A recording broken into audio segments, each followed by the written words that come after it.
What up, though, everyone? I'm back to talk about season 4 of FX's Fargo. I don't know if any of you guys have watched it. I don't see too much in my timeline about it, but each season is an anthology season, so you don't have to watch the previous seasons to be up to date and aware of what's happening in the current season. So this is one of those shows where you can kind of just hop right in. Like, this was the 4th season, but you don't have to feel like you need to go through the first 3.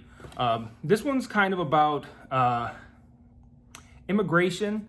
You have I guess this is maybe this was a tradition. I don't know, or if this was something that was created just for this show, but the basic plot line of the show is that over the course of generations, you have various gangs in charge in Kansas City. As a new gang comes in and rises up the ranks to keep the peace, they exchange sons. So one gang will send their son, a son of their choosing, not necessarily the oldest one, a son of their choosing to live with the other family, and the other family will do the same. And that kept the peace for a fairly long time. This we see in the very first episode.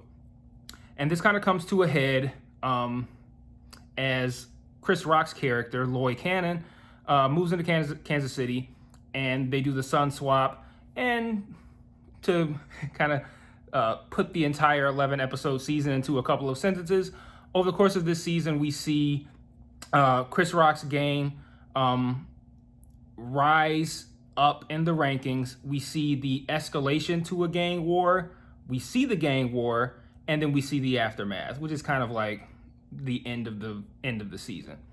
One of the things that Fargo does really well is one of many things that Fargo does really well is they take what's kind of like a simple story on paper, but they introduce coincidences or random acts of God or nature and accidents, and these things lead to monumental repercussions. And this season does more of the same. Misunderstandings, things like that, consistently lead to big time consequences. And that's always entertaining to see like what kind of random one-off thing they're gonna do to create and prolong tension. A lot of the typical Fargo elements that we see in a lot of the seasons are present here. In addition to like the coincidences, look at me, and whatnot, you have your usual great violence. Fargo usually excels with violence and action scenes. This season is no exception. You usually also have something of the supernatural.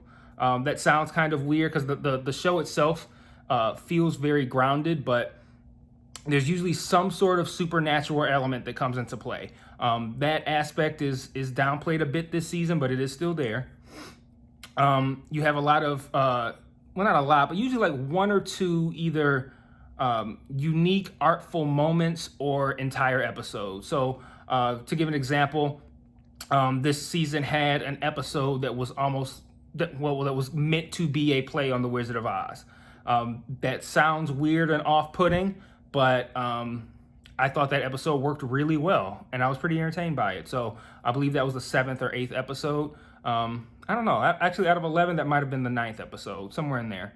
But did a great job of incorporating all of the things that makes Fargo great. You also have great buildup of tension, and they use music really well to build that up. And I think this season had the best music that did an excellent job of just when those big scenes are coming, the scenes that you know are going to have consequences, the music that accompanies those scenes are phenomenal at just building that tension and making you like nervous, like you know something's going to go down, you don't know what it is, and this music is telling you that it's going to be some real shit, and it always is.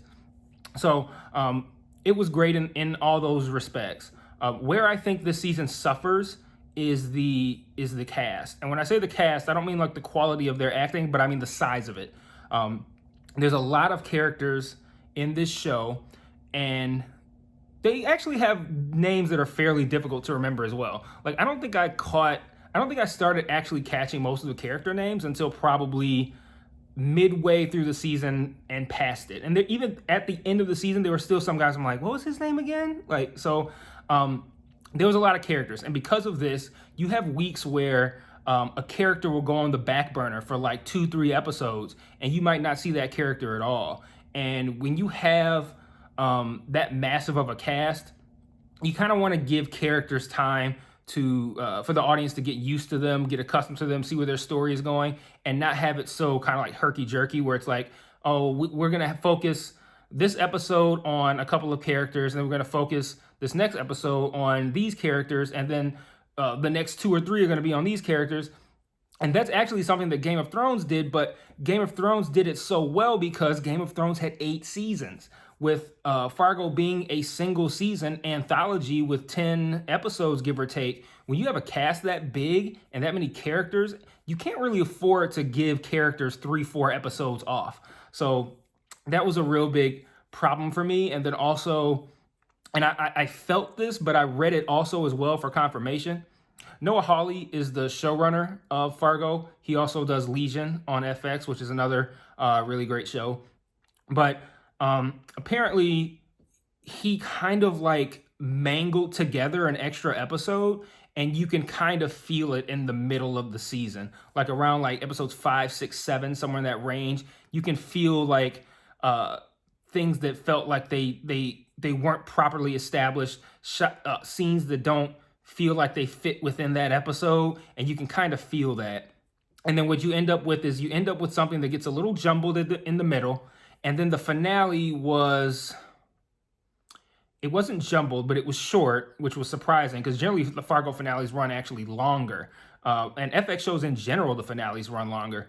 But the finale was short, which seemed weird to me because I heard that they took scenes from the end of the season to fill in this middle part that felt jumbled. And I was like, okay, well, maybe that stuff could have stayed where it was, and then the finale would have had a proper length. But my issues with the finale aren't so much that it was short, but it was the fact that it was just underwhelming. I didn't walk away from it like, man, they really knocked it out of the park right here. I walked away like, all right, well, I guess that's that. And that's not the best way to leave a show. So all in all, I would say this is great television. Don't get me wrong. This is great television. The problem is that Fargo sets the bar so high that you can have seasons that are good by television standards, but mediocre by Fargo standards. And I think this kind of fits in there. You get some great stuff out of Chris Rock. Jason Schwartzman, I think his character was kind of unbelievable. And when I say unbelievable, I mean like shocking. I mean like it was tough to believe him as this character, but I kind of think that's what they were going for. It kind of felt like, you know, he plays like a mob boss, essentially. And I don't know if you guys know who Jason Schwartzman is, but he does not come off like a mob boss. And I think they purposefully did that in this show to kind of make him seem vulnerable. And I think it worked out pretty well. At first I was like, man, this isn't really working. But then I realized, and I could be wrong, but I felt like, you know, they're actually doing this on purpose. And I think this is what he's trying to convey. Chris Rock did a pretty good job of stepping out of that.